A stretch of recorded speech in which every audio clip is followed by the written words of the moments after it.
Bom dia, meus irmãos. Estamos começando mais uma aula da nossa EBD. EBD é essa que tem como tema oração. Tá? E como tema oração, nada melhor do que a gente começar a aula de hoje orando ao nosso Deus. Então, oremos. Santo e Eterno Pai, nós queremos mais uma vez agradecer a Ti, Senhor, pelo seu cuidado que tem tido com todos nós, nesses momentos de aflição que temos passado com a pandemia. E queremos agradecer pelo seu cuidado. E queremos agradecer também pelo momento de estudo da sua palavra na manhã de hoje. Orienta-nos, Senhor, sobre aquilo que devemos falar, a respeito daquilo que nós devemos e precisamos aprender também, Senhor. Abençoa a sua igreja onde estiver no dia de hoje. Assim nós oramos, agradecidos no nome de seu Filho Jesus. Amém. A aula de hoje é de número 7 da nossa revista, como já falei, o tema é oração, né? E hoje, especificamente, nós vamos falar um pouquinho sobre a oração do Pai Nosso. O tema é Pai Nosso, oração que Jesus ensinou. Os irmãos estão vendo ali o número 1, né? Porque essa lição foi dividida em duas lições, na verdade, né? A primeira no dia de hoje, que nós vamos ver nos primeiros versículos que nós vamos citar agora para os irmãos. Alvos da nossa lição: compreender os princípios de oração ensinados por Jesus na oração modelo, descrita lá em Mateus 6, dos versos de 9 até 11. Chamar Deus de nosso Pai. Iniciar suas orações motivados por amor e senso de temor. E ainda, orar para que a vontade de Deus seja feita entre nós, assim como é feita nos céus. Texto bíblico, Mateus, o capítulo 6 e Lucas, o capítulo 11. E o texto áureo está em Mateus 6, de 9 a 11. Nós vamos ler o texto áureo agora com os irmãos, que está na projeção. Portanto, vós orareis assim: Pai nosso que estás nos céus, santificado seja o teu nome.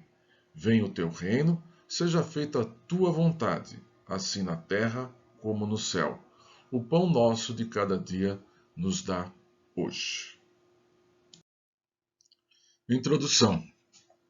No início da era cristã, entre o povo judeu, a espiritualidade individual era caracterizada em cima de 3 pontos básicos importantes: esmolas, oração e jejum. Quando Jesus começou seu ministério, ele, na verdade, valorizou essas práticas. Tanto a esmola, quanto a oração, quanto o jejum, eram valorizadas por Jesus. No entanto, ele faz uma ressalva a respeito dessas práticas, que essas práticas não fossem meramente expressões para se mostrar para os demais, mas que tivesse realmente uma ligação muito íntima com aquilo que você realmente estava sentindo. Ou seja, se não tivesse uma relação correta com o seu interior, esse seu exterior de dar esmola, de oração, de jejum, não tinha valor. Sobre essa oração especificamente, ele estabeleceu alguns princípios a serem observados. Isso a gente pode ler lá em Mateus 6, dos versos 5 até o verso de número 8. Vamos ler. Mateus 6, de 5 a 8, diz assim: E quando orares, não sejas como os hipócritas, pois se comprazem em orar em pé nas sinagogas e às esquinas das ruas, para serem vistos pelos homens. Em verdade vos digo que já receberam o seu galardão. Mas tu, quando orares, entra no teu aposento, e fechando a tua porta, ora teu Deus que está em secreto. E teu Pai, que vê em secreto, te recompensará publicamente. E orando, não useis de vãs repetições, como os gentios, que pensam que por muito falarem serão ouvidos. Não vos assemelheis, pois, a eles, porque vosso Pai sabe o que vos é necessário antes de vós lhe o pedires. Pois bem, como nós tínhamos dito, nesse texto, Jesus estabelece alguns princípios que norteiam a nossa oração. Dentre elas, ele fala a respeito da nossa oração ser particular, discreta e humilde. quando ele fala de fechar a porta, né? Entre no seu quarto e feche a porta. Vamos tomar um pouquinho de cuidado para não interpretarmos que Jesus está censurando uma oração em público, né? Como nós estamos acostumados, né? Na nossa igreja, muitas vezes o pastor está lá dirigindo, pregando, ou dirigente qualquer, né? Que seja, e vai lá, vamos fazer uma oração de gratidão pela entrega dos dízimos, vamos fazer uma oração agora em favor de intercessão, em favor dos enfermos, por exemplo. E essa oração é pública, né? Uma pessoa é convidada, levanta-se, né? Normalmente, e faz aquela oração audível. Todo mundo vai ouvir aquela oração pública. Não entenda, por favor, que Jesus está criticando esse tipo de oração. É verdade que Jesus está criticando aqui, na verdade, a intenção do coração dessa pessoa. Como fala lá dos hipócritas, né, que paravam nas esquinas, nas ruas, para ficar levantando as mãos e orando, para que as pessoas passassem e falassem, nossa, como esse cara é espiritual, né? Então, depende daquilo que vai no seu coração. Do mesmo modo que hoje em dia, se estamos na nossa igreja e alguém é convidado para fazer uma oração pública, se essa oração é cheia de vaidade, né? Cheia de achar que aquilo lá é bonito para todo mundo ver, também não vale nada, né? É do mesmo jeito, hipócrita, né? E a gente tem que entender que a gente pode fazer orações públicas quando estamos reunidos como igreja, mas nós precisamos fazer nossas orações diárias quando estamos sozinhos. É aquele momento que realmente a gente deve fechar a porta e ficar sozinho. Não estou falando daquele culto doméstico, né? Quando nós, esposa, esposo, filhos, né? A gente se reúne para fazer uma leitura bíblica, para fazer uma oração, mas aquele momento que é só você e Deus mesmo. Aí fecha a sua porta mesmo, né? Fica quietinho, arruma um lugar particular, discreto, com humildade, se apresente diante de Deus. Ainda, ele fala de objetividade, sem vãs repetições. Também é comum a gente, quando vê essa parte aqui, né, a gente sempre lembrar e fazer críticas em relação aos católicos. É verdade, né? É um mantra aquilo lá, né? O cara fica lá repetindo, você vai ter que fazer uma penitência 10 Pai Nosso, não sei quantas Ave Maria. E por acaso você acha que o cara está fazendo 10 vezes essa repetição, está lá pensando nisso, está lá contando lá nas cordinhas ali? Não está, a mente dele voou, já está muito longe. É uma repetição vã mesmo, não tem o menor sentido. Mas será que é o único jeito de ter vãs repetições? A gente também tem que ter objetividade nas nossas orações, né? Tem algumas pessoas que falam e não dizem nada, né? Enrola, fica rodando. Claro que a gente, na nossa oração, a gente vai enaltecer o nome do nosso Deus, né? Vamos agradecer. Mas a gente tem que ser objetivo naquilo que nós vamos falar. Eu já vi orações de algumas pessoas que o cara cita a Bíblia inteira. Não estou criticando o sujeito que vai fazer uma oração e cita uma passagem bíblica. Evidentemente que não estou criticando de maneira nenhuma. Não. Só estou dizendo que já vi orações que o cara vai de Gênesis até Apocalipse. E fala e não diz o que quer falar. Objetividade. Confiança no cuidado de Deus. O outro ponto. Porque vosso Pai sabe o que vos é necessário. Confiança no cuidado de Deus. Em síntese, ele está falando assim, toda oração que você vai fazer, no fundo, tem que ter fé. Se você não chegar até Deus com fé, acreditando, com confiança que Deus cuida de você, sua oração também são palavras vãs. Essas orientações fornecidas por Jesus tinham mais a ver com a atitude do que propriamente com o conteúdo de oração. Porque sobre conteúdo a gente vai falar um pouquinho agora, nessa continuação. Tá bom? Vamos lá. Sobre esse conteúdo da oração, né? A gente vê no Evangelho de Lucas, no de Mateus não, mas no de Lucas a gente vê que ele relata, Lucas, que os discípulos pediram para Jesus que lhes ensinasse a orar. Daí vem a pergunta, mas por que eles não sabiam orar? Não sabiam, na verdade já oravam a Deus, e muitos eram também, inclusive, acompanhavam João Batista, né, que ensinava a orar, eles sabiam, mas na verdade surgiu um forte desejo de ajustarem o modo com que eles oravam, que eles já estavam acostumados a orar, com essa novidade de vida em Jesus Cristo. Então eles perceberam muito bem que o mestre tinha muito a ensinar e eles tinham muito em aprender. Então era o desejo deles pegar a prática da oração deles e ajustar com Jesus Cristo como novidade de vida deles. Então daí vem esse pedido deles, lá no livro de Lucas, né? O pedido para ensinar a orar, para ver o conteúdo, a essência. E é sobre isso que nós vamos falar um pouquinho agora também, ok?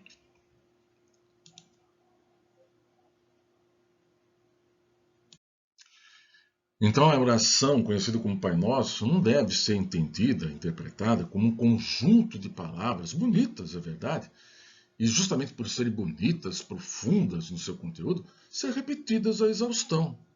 Não é isso que o nosso Deus deseja. Ela é muito mais do que simplesmente palavras soltas, bonitas até, mas soltas. Nela, Jesus expressa para nós, explica para nós, nos ensina as dimensões que nós precisamos aprender na nossa oração. Ela funciona exatamente como um modelo e não como um molde de oração para a nossa vida. Eu até coloquei ali uma imagenzinha embaixo, né? Os seus irmãos estão conseguindo perceber, mas aqui do lado esquerdo eu fiz um molde, né? O que é o molde? Aqui tem um moldezinho de uma patinha de um bichinho, né? Isso aqui deve ser mais para brincadeiras infantis. Então você tem um molde, você coloca-se, por exemplo, gesso, né? E sai exatamente, perfeitamente idêntico àquilo que foi feito o molde. Aqui do lado direito eu coloquei aqui uma mulher sentada, né? E aqui tem um pintor fazendo, utilizando ela como modelo. E ele tem a interpretação artística aqui.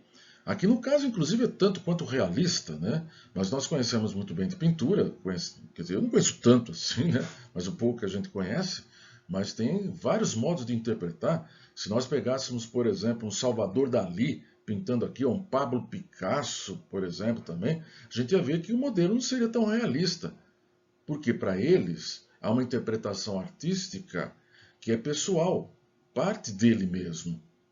E essa moça aqui, para eles, é um modelo. Não precisa ser necessariamente idêntica, mas o conteúdo na expressão deles, sim.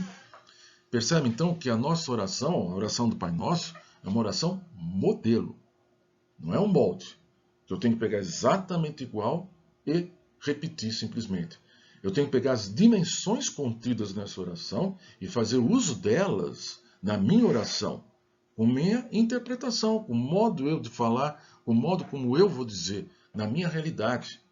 E a minha realidade do século XXI, que talvez seja muito, talvez não, é bem diferente do século XVI, lá quando os nossos irmãos lá no passado fizeram a reforma protestante, ou mesmo no período de Jesus Cristo mesmo. Portanto, modelo, não molde. E agora sim agora vamos ler a oração do Pai Nosso, que está lá em Mateus 6, de 9 até 13. Tá? É não que nós vamos estudar no dia de hoje todo esse trecho, mas uma primeira parte. Diz assim: portanto, vós orareis assim: Pai nosso que estás no céu, santificado seja o teu nome. Venha o teu reino, seja feita a tua vontade, assim na terra como no céu. O pão nosso de cada dia nos dá hoje. E perdoa-nos as nossas dívidas, assim como nós perdoamos aos nossos devedores. E não nos conduzas à tentação, mas livra-nos do mal, porque teu é o reino, e o poder, e a glória, para sempre. Amém. Primeira dimensão. Jesus nos ensina a recuperar a dimensão da paternidade de Deus e honrar seu nome. Mateus 6:9. Pai nosso que estás no céu, santificado seja o seu nome. Jesus ensina a chamar Deus de nosso Pai. Perceba, lá no Antigo Testamento, essa ideia de chamar Deus de Pai também existe. Nós observamos que lá no Antigo Testamento, por 14 vezes, Deus é chamado de Pai. No entanto, lá no Velho Testamento, né, essas 14 vezes que Deus foi chamado, ele foi chamado como sendo Pai de uma nação, Pai de Israel. Enquanto que no Novo Testamento, Jesus está mostrando, ensinando uma outra dimensão, a dimensão de que Deus é Pai pessoal. Não é simplesmente Pai da nação, mas é meu. E isso é, sem dúvida nenhuma, revolucionário. É verdade, né, que entender Deus como Pai, em termos das nossas relações familiares, pode para alguns tornar extremamente fácil entender isso. É verdade que para outros pode criar-se uma grande dificuldade, né? Porque infelizmente alguns não tiveram pai de verdade, né? Compreendemos isso.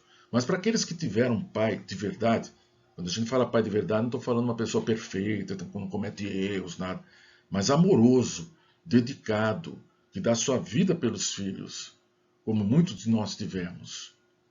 Aí você consegue entender, compreender o que Deus está fazendo, o que Jesus veio dizer dessa primeira dimensão de nós podermos pegar Deus e de maneira íntima trazer perto de nós e chamá-lo de Pai.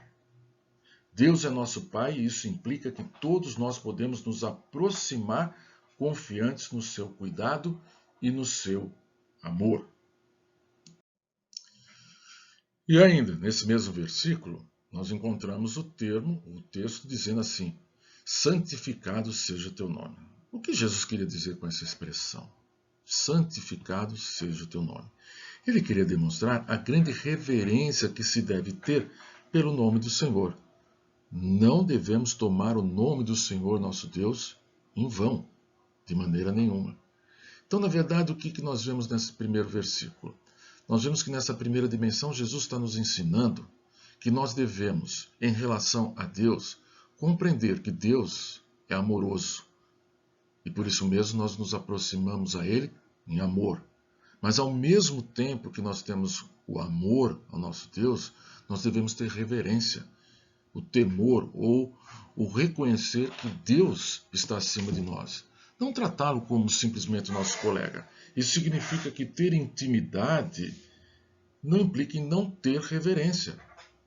Temos que ter reverência ao nome do nosso Deus, reconhecer que Ele é nosso Deus, mas que Ele é um Pai amoroso também e que cuida de nós. Ponto número 2. Jesus ensina que a vida deve ser vivida de maneira a refletir a vontade de Deus. Mateus 6,10, que diz assim: venha o teu reino, seja feita a tua vontade, assim na terra como no céu. Escreva assim: o mundo em que vivemos é injusto, e realmente o é. Violento, muita coisa não faz sentido, não faz o menor sentido. Né? Exatamente porque ainda está em desarmonia com o céu. Mas por que isso? Porque nós, o mundo, escolheu um padrão de vida existencial e espiritual que é completamente diferente daquele padrão que Deus queria para nós. E enquanto nós não estivermos tendo a vontade de Deus, o mundo vai de mal a pior, vai bater cabeça, não vai entrar em acordo. Por quê? Padrão do mundo. O padrão do mundo estabelece que a mentira faz parte do dia a dia, enquanto que o padrão dos céus é a pura verdade. Padrão do mundo, o importante é levar vantagem, é ter, não ser, ganância, enquanto que o padrão do céu é justiça. Padrão do mundo é guerra. E tenta se justificar a guerra para se chegar à paz. Enquanto que o padrão do céu é a paz. O padrão do mundo é vingança. Enquanto que o padrão dos céus é o perdão. E ainda, o padrão do mundo é cada um quer se servir do seu próximo. E o do céu, cada um servir o seu próximo. Jesus nos ensina a orar a fim de que a vontade de Deus seja feita na terra, assim como é feita no céu. O padrão de Deus é harmonioso, ele é perfeito e sempre tem como objetivo o bem para toda a humanidade. Se todos nós estivermos alinhados com a vontade de Deus, ou seja, reconhecermos a soberania de Deus na nossa vida, reconhecermos que a vontade dele é perfeita para todos nós vamos estar todos alinhados na mesma direção, na direção do nosso Deus. Agora, na Terra ainda vivemos uma grande colisão de vontades, em desarmonia com a vontade de Deus, que é perfeita para toda a humanidade.